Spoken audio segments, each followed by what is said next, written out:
And we'll just see if we can find game 1. Spectate.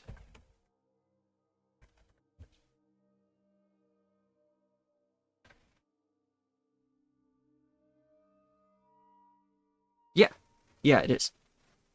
So I can actually look at chat now. Woohoo! Okay. Playing Arena. Yeah, so I just had to finish up a my own sets, and then we're jumping into, I presume this is game 1, and it's Arena, so let me pull up capture age here.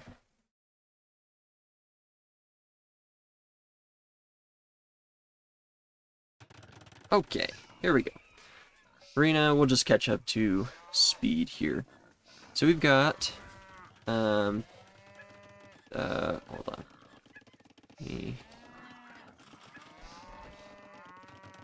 Okay, let me pull up their draft here. Just while we're catching up to speed, I'm going to fix the casting things. So let's fix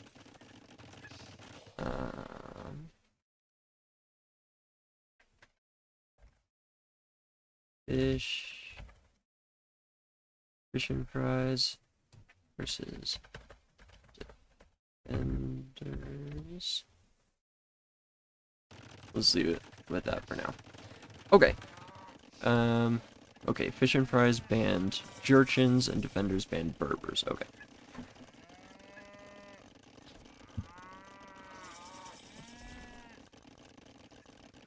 And we're playing Arena, Glade, and African Clearing. Alright, cool. Yay, I can interact with chat now. So I wasn't allowed to on my sets. But here, we can chat all we want. And it's Arena, so nothing really crazy is going to happen until everyone's in Castle Age anyway.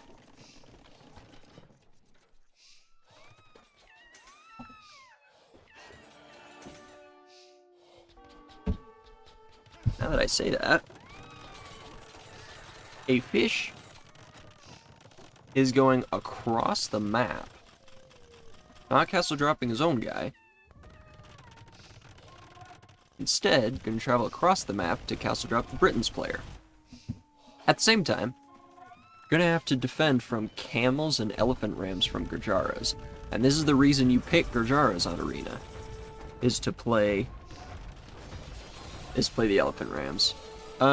Is the audio balance okay, by the way? Just want to make sure the game's not too loud, or I'm too loud, or whatever. But so far, it looks like Fish is going to defend from this okay.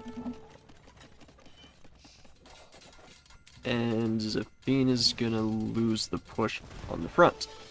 At the same time,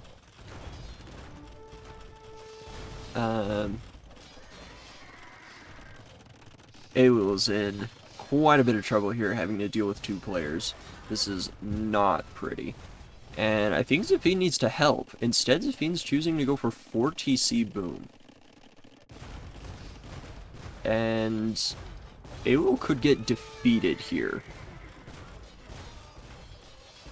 They went for the decision of Zafine booms, and Elo just dies as slow as possible. But with 2 players here, Elo could just die before the boom actually pulls off. Especially now that Fish is an imp. It's in imp. Can go for Trebs. We're not seeing Trebs yet.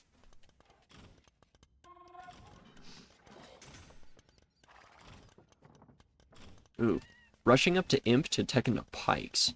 Don't like that decision. If you're going to rush to imp, you need to use your imp advantage immediately. Either on technologies like Bracer, Chemistry for Bombards, or whatever. Or like Trebuchets. But going up to imp to tech into Helb's an odd choice. Especially as Bohemians. You get extra bonus damage on your spear line, so your pikemen do almost as well as Halb do. So getting Halb isn't as important of an upgrade for Bohemians.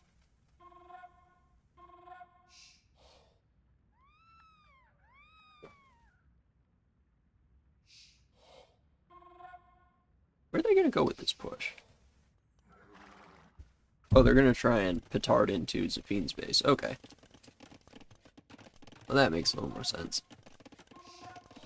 And Zafine's got camels. And the camels, Gurjara camels will do really well against these knights, and they'll do horrible against Bohemian pikes. There's not a lot of them, though. There's only 3 of them here. I guess the rest are coming across the map with hand cannons as well.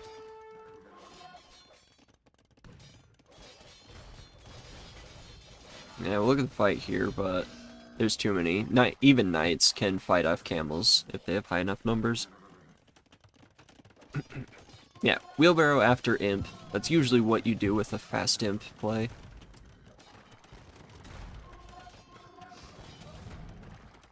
Okay, looks like we're caught up to speed now. Fantastic. Yeah, I think Zafine's just gonna get overwhelmed here with the 2 armies. And not even up to imp themselves, so not looking good. Got the resources, could click up here. And stonewalling behind, this is really nice. This is a really good play if they can pull it off, but no, knights are in.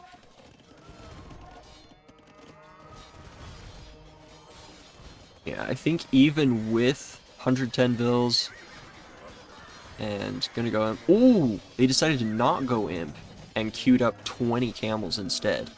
I think that's smart, but I don't think it's gonna be enough. Yeah, Bohemians are good. I really like Bohemians. They're one of my favorite civs.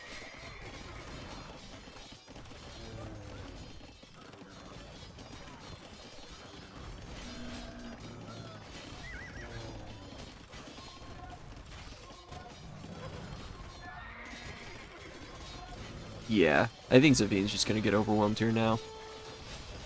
And now, Fish and Belkross have caught up in the Vil count anyway.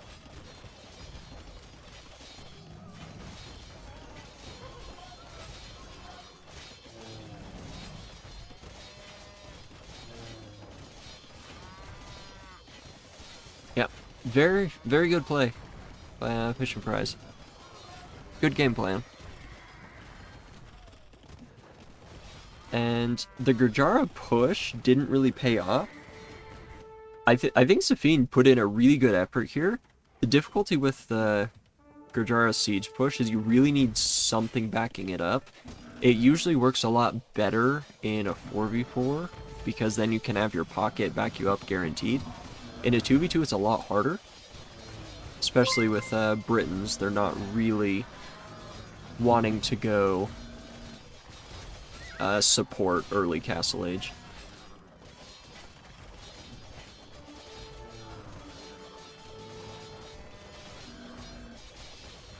Thanks for the follow, PhD. Welcome.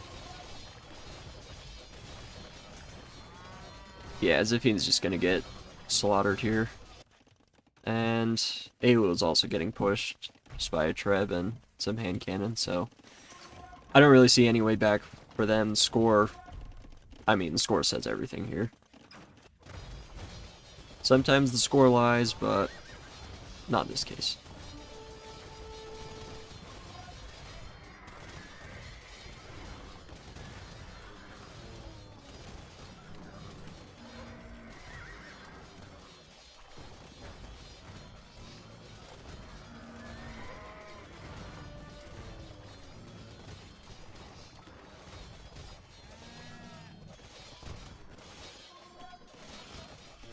Yeah, pull Nightblood.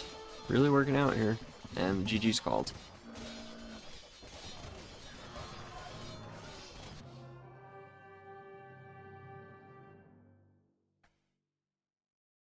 So yeah, we had to catch up, but I think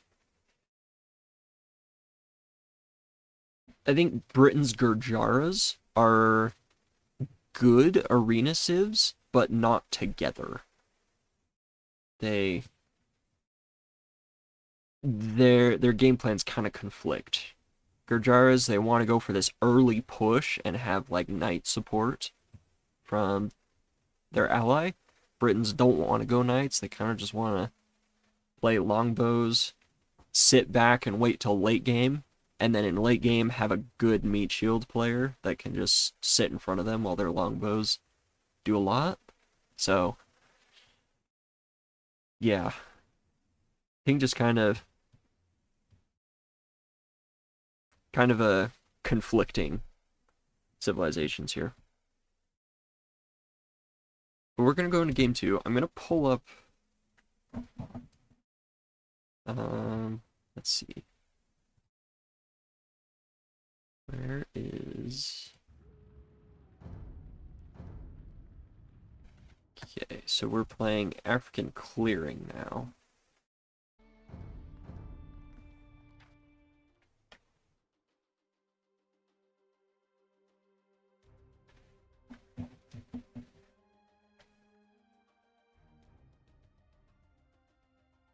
Okay, they don't have the lobby up yet.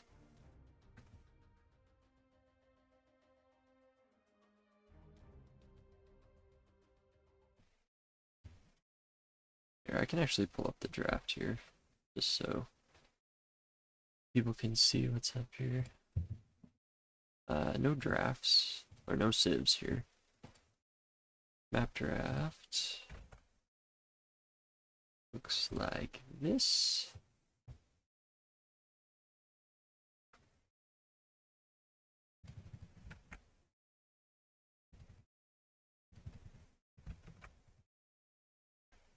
Okay, there you go. Oh, that's not right. Let's actually get their names in here. There we go. Alright. There you go. Hey, thanks for the follow. Appreciate that. And now I realize that that is not quite centered correctly. Let me see if I can fix that.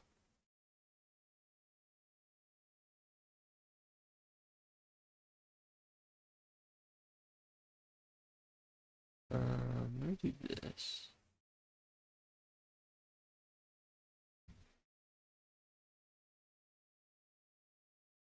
Okay, that should be a bit better.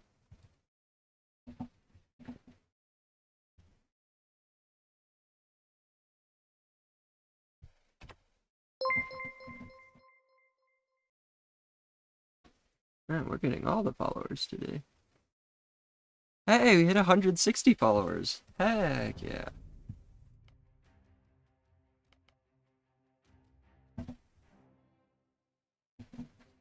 That is a good milestone to hit.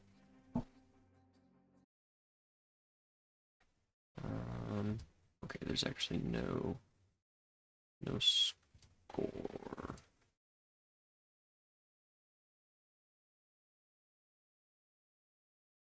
No, there is a score. Hold on. Let's go with fish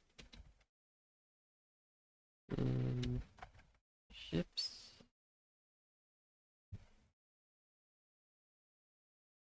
Wait, that's not right.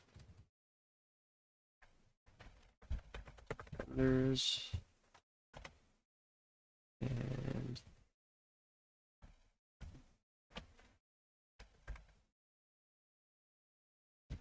fish.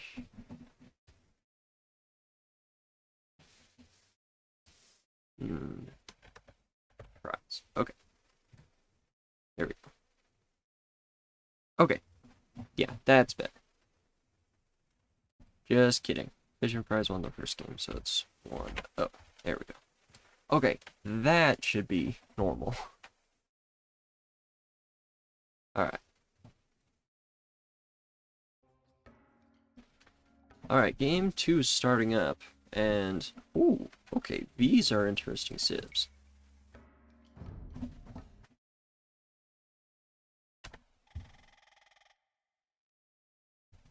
So we've got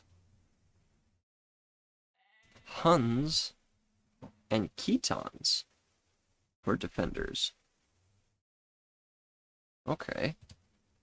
Huns, Ketons. And Vietnamese Gurjaras. Okay. African clearing. Let's go through the map. So African clearing is a nomad start. Vietnamese and Huns are... Of the 4 civs we see here, Vietnamese and Huns are most commonly picked on this map. Vietnamese, you can see your enemy's starting TC location. Huns, you get a free horse.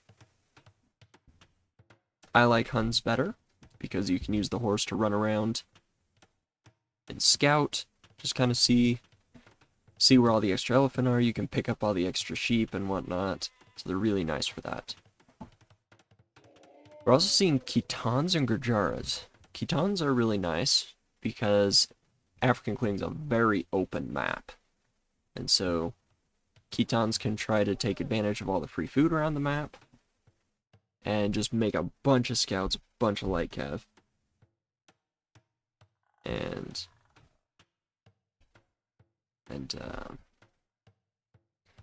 just try and do a lot of damage with that. Gurjaras, I think, is picked here as a counter pick to the cavalry civs that are so commonly seen here. So I think that's the reason for Gurjaras. But African Clearing, it is a nomad start. On standard nomad maps, the idea that you want to do at the start is drop your town center on a wood line and then a dock. This is how standard nomad works. The reason you do that is because you try and take advantage of the guaranteed food sources.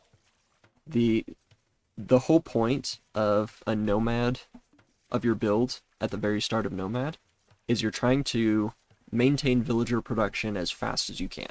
The way you do that is you gather the guaranteed food sources. On nomad, that's fish. You're guaranteed to have fish around the outside. So you drop your town center on a wood line, take wood as fast as possible, start making fishing ships as fast as you can. On African Clearing, that's not the case. You don't really want to build your TC on a wood line.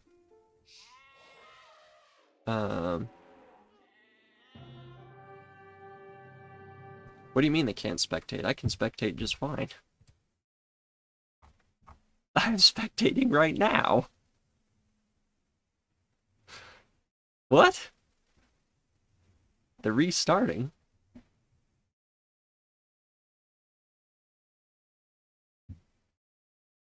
Hold on. Let me talk with some people. 2 seconds here.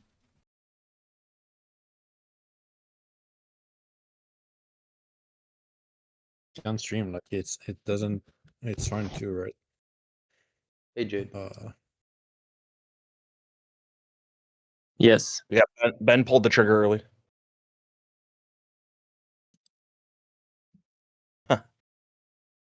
Why? What happened?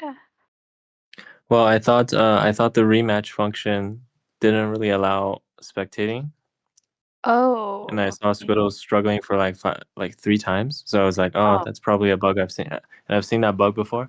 So I was like, oh, it's probably restart. Are you?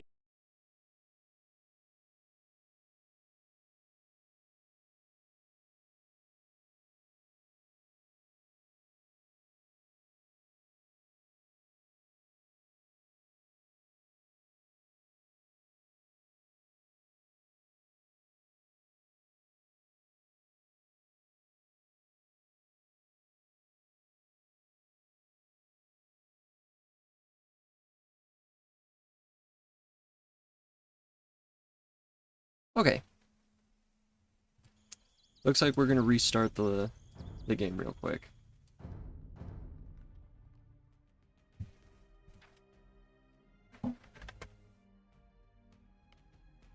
Which is fine. we'll get in pretty quick. Okay. But back to what I was saying earlier. African clearing is different from a regular nomad start because normally you would drop your town center on a wood line to make fishing ships as fast as possible, to get the guaranteed fish, to get food, to start villager production. African clearing, there's shore fish everywhere, and you're guaranteed that. So you actually want to drop your town center on one of those ponds. And that guarantees you food income as fast as possible.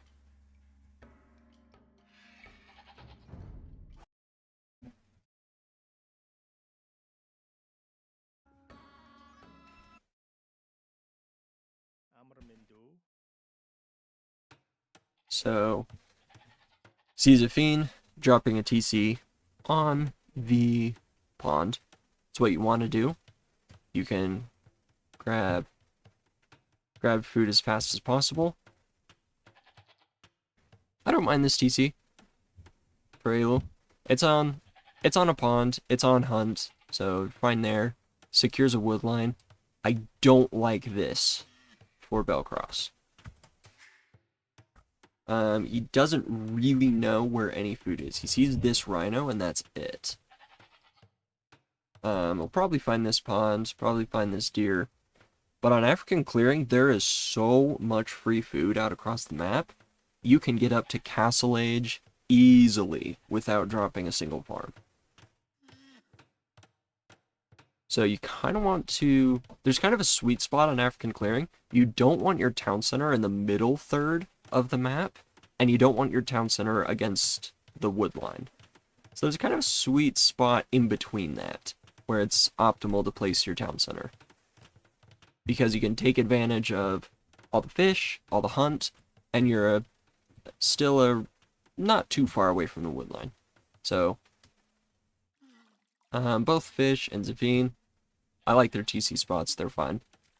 They're going to have to compete over rhinos, they'll probably just share it, fine. Oh no, they're enemies, yeah, so they're going to be fighting for rhinos here.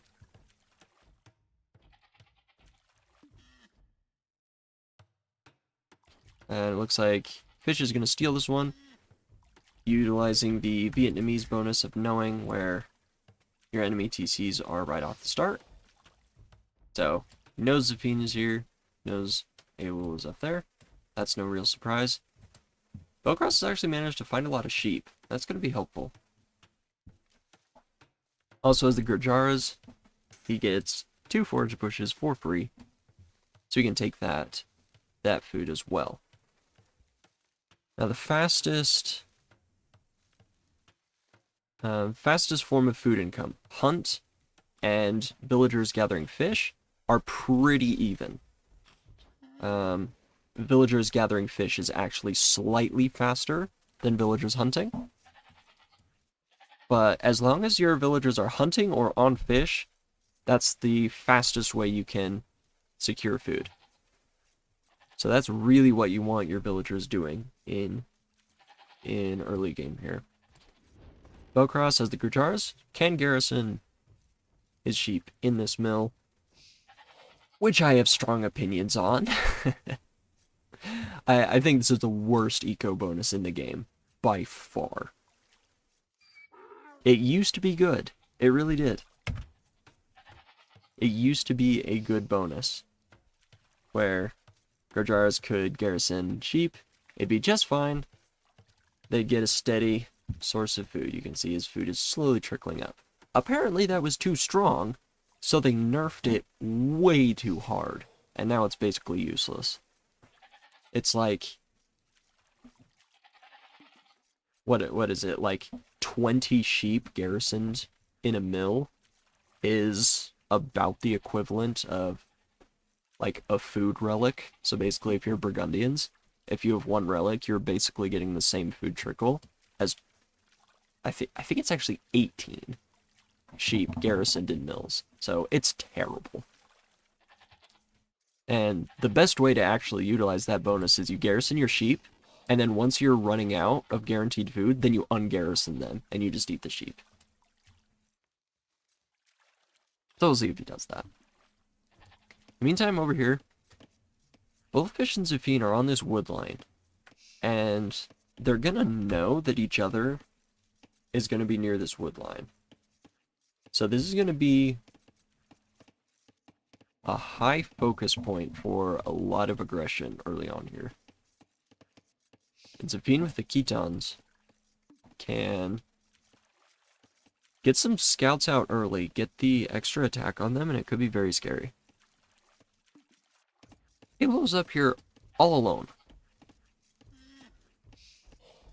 So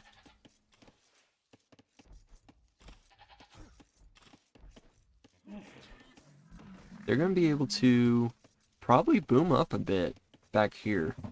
Not really a lot of food nearby to take advantage of. There's a pond down here, which is nice. But going to take advantage of this horse. Run around and find all the sheep. That's one of the best things you can do with this horse on a nomad start with the Huns.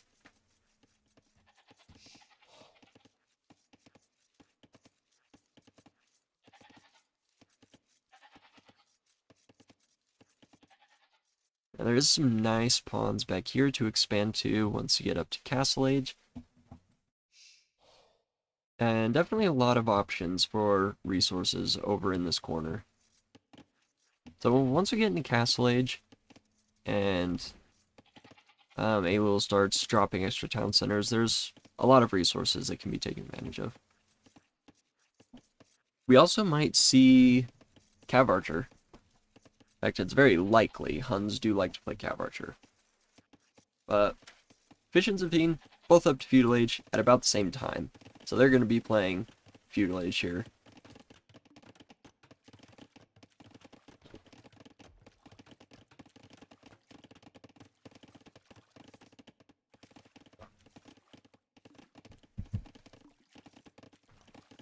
Fish is on gold here. So I imagine it's going to be archers. Did they take your civs? Yeah, they're not bad civs here. I think Huns are one of the best civs on this map. Mongols is also really, really good here. You can do some crazy builds with Mongols on this map. If you can get it just right, you can pull off a 19 bills plus 2 fast castle with Mongols. But it's very difficult. I don't recommend anyone in this tournament actually trying that.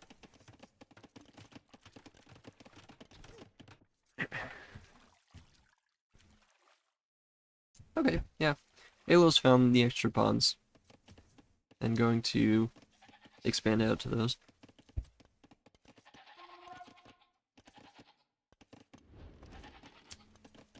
Belkross also going up to Feudal now. Looking at resources, looks like it's going to be a fast castle build.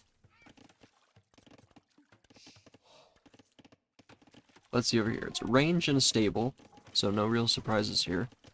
And good, we're seeing Spearmen. Spearmen early for Fish.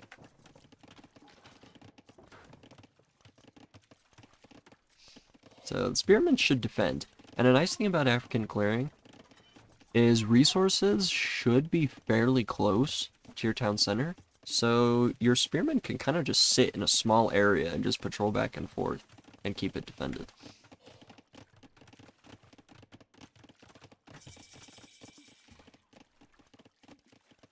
Preemptive tower for Zafine. I don't think that's necessary.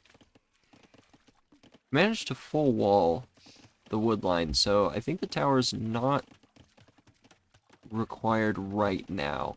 Maybe they're just scared of archers coming in and just sitting here, or even a tower by Fish on this wood line. So I can understand it.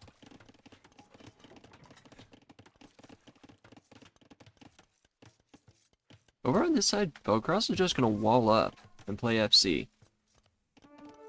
Elo's beating him to the punch up a few seconds earlier. Now it's really gonna matter Elo's resource balance. Looks like they're just going for a true FC. So no military.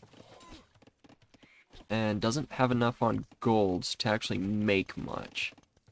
We're also at barracks now. So it looks like they're going to try for Cav Archer. But I'm really worried about their eco balance. They might be able to sustain one range.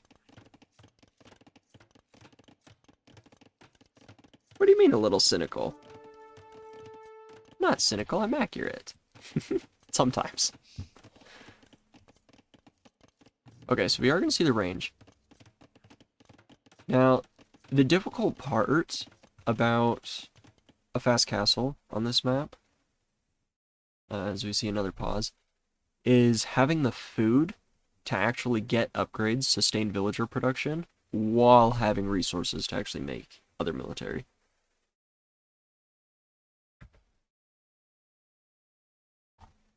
So that's going to be kind of tricky to balance.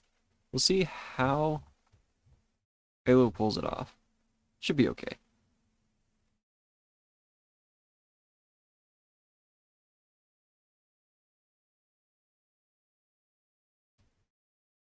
Let's see, over on this side, Zafine's got enough scouts, doesn't quite have the attack in yet. Oh, doesn't have a blacksmith yet either. I think a blacksmith and the attack upgrade should be a priority here.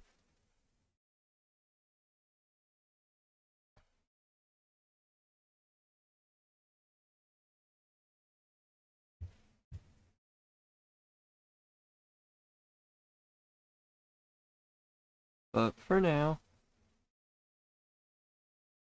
it's going okay. I don't think either player really has an advantage here. But okay. Okay, they were pausing for lag. Okay, so a villager goes down. And this one camel is going to be annoying. Because Belkross is in feudal age, so this camel does start getting bonus damage. But good clear up for Zafine here. Very nice clear up.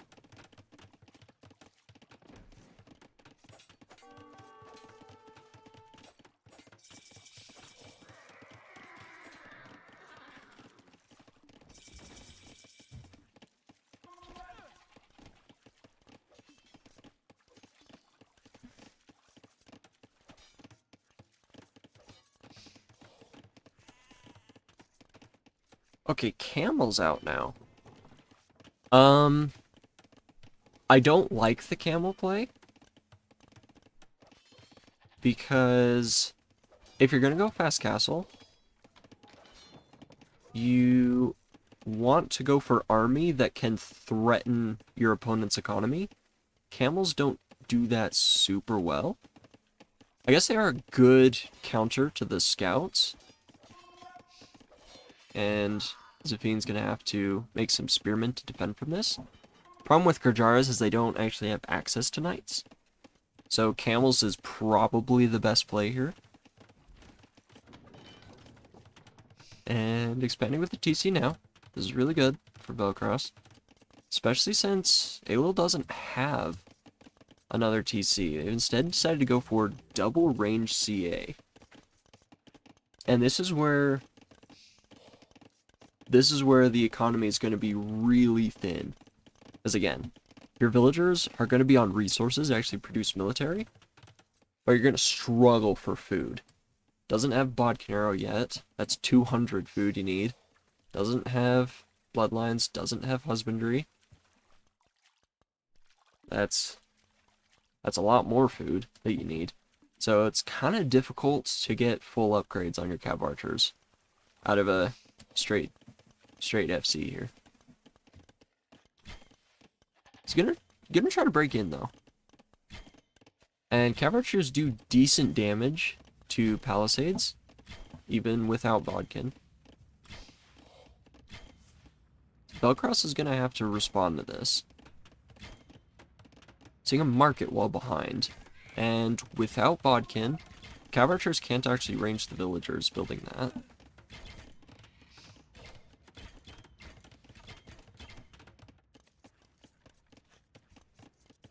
Over on this side, we're now seeing the pastures. Pastures being put down. There's 6 of them now. And that should be enough to get Zafine up to Castle Age relatively quick. Blacksmith now, gonna get blacksmith upgrades, and gonna have to go out here for gold. Which is kind of exposed.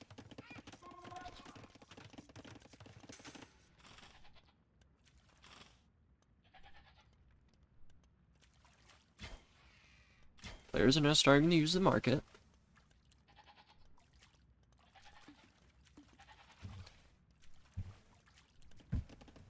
Belkross now getting a healthy farm eco. This is really nice. One thing that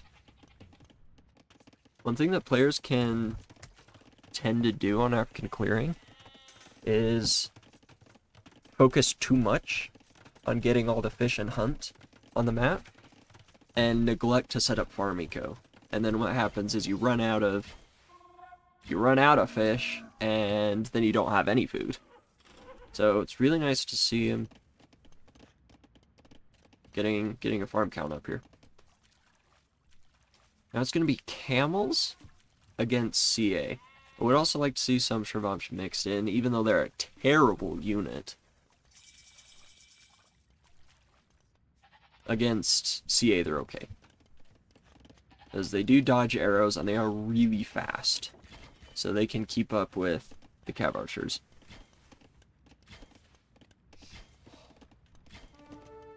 Palisade Gate going down. Palisade Gate actually has less pierce armor than a palisade wall. So, cav archers can shred through this pretty quick. Not enough camels here to take this fight. These are Gurjara camels, so they do get extra bonus damage, and they're going to take a good trade. But Belkross should lose these camels. Don't dive in there. Okay, fine. Over on this side, crossbow for fish, and Zafine is stuck in Feudal Age here. No access to gold is the main problem. So they're really going to have to go somewhere else. Maybe a mining camp here. You can get gold, stone, you can tower this. So that's a good spot for a mining camp. But this is going to be really tough.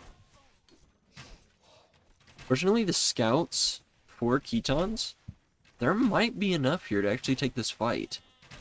I don't know, it's going to be close. Oh, score. Fish and Prize 1, Game 1.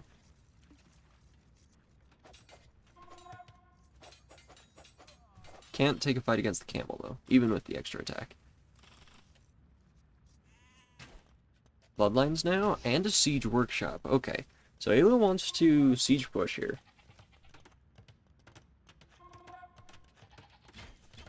And Fish is coming over to help defend against these cav archer. A Mangonel with enough CA, and you can clear this entire army. So, Elo's kind of in the carry position right now. Until Zafine can get up to Castle Age, they're not going to be able to do anything. I'm using the market now, selling off a lot to try and go up. They have the resources now.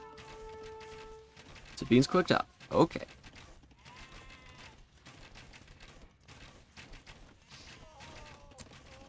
But yeah, trying to deal with all these crossbows is going to be tough.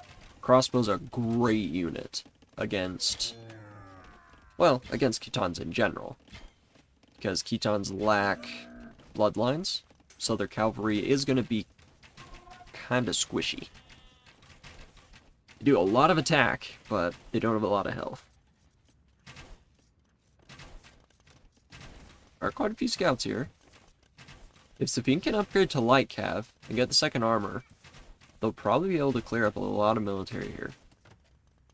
But up on this side, Mangonel now being reduced. And Elo's starting to drop their own farms. Only own 2 TCs. And Belkross is also only on 2 TCs. So, even TC count for both teams.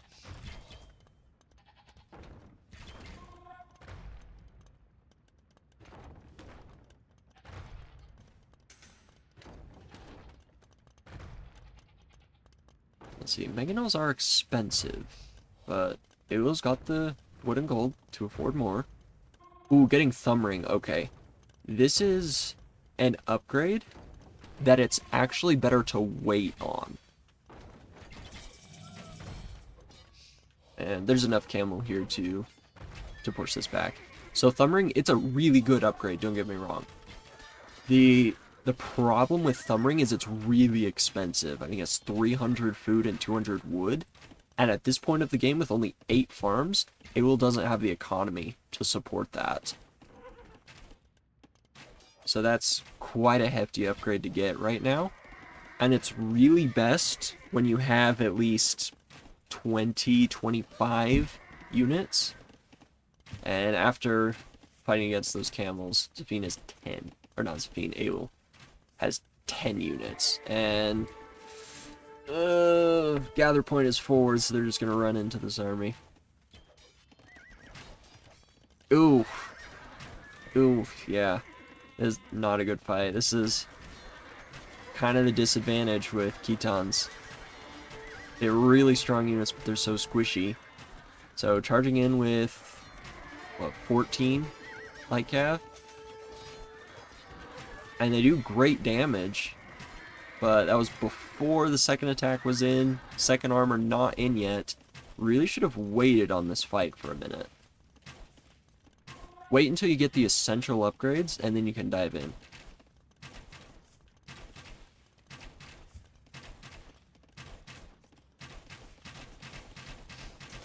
So now Zafine's in a lot of trouble on this side. On the other side, yeah, camels are going to be really tough for hunts to deal with. Gonna need to tech into pikes or something. Just to get the camel off you. And yeah, the big advantage of CA is they don't put a ton of stress on your economy. Once you get your upgrades, it's pretty easy to sustain a wood gold unit and have good economy behind it. The disadvantage is they have to be massed up to be dangerous. If you don't have a lot of them, they're not that scary.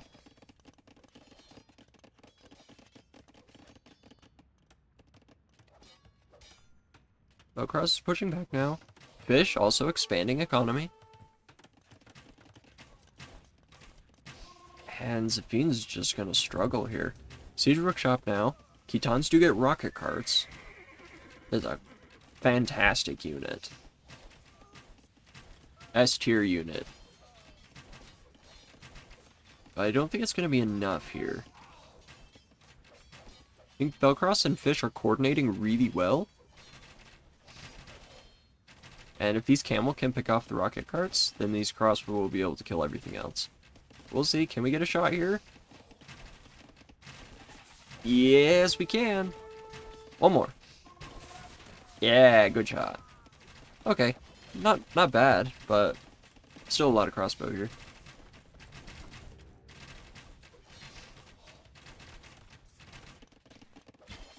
Up on this side, yeah, Cav Archer's still struggling against the amount of camel. And camel are faster than the Cav Archers, so they can just run these down. Husbandry now for Elo. And with Husbandry, Cav Archers and Camel are about the same speed, but still not going to be enough. They're going to call it the GG. Kind of a rough spot for Zafine, being right next to Fish. It's really tough. Khitans, they're strong, but they kind of need a minute to get their pastures down, get that production going. And being right next to an archer player makes that really difficult. Okay, so now game 3. The map is going to be Glade. This is a fun map.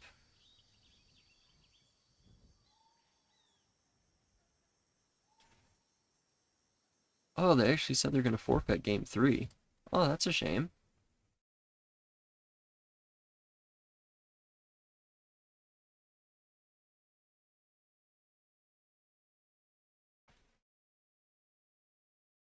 Oh, that's unfortunate.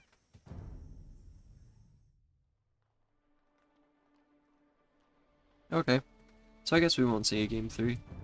It's sad, but you know, there's a number of reasons players will forfeit a game. So I'm not gonna get into like they should play it out, they should finish the set. No, if they have reasons for forfeiting, that's fine.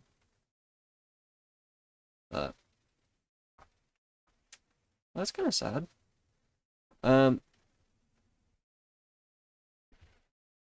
Okay. I guess that's gonna be the set, and what time is it? Okay. Yeah, I'm gonna have to get going. Actually, probably fortunate for me that they forfeited. I don't think I have the time to be able to cast it if they played it.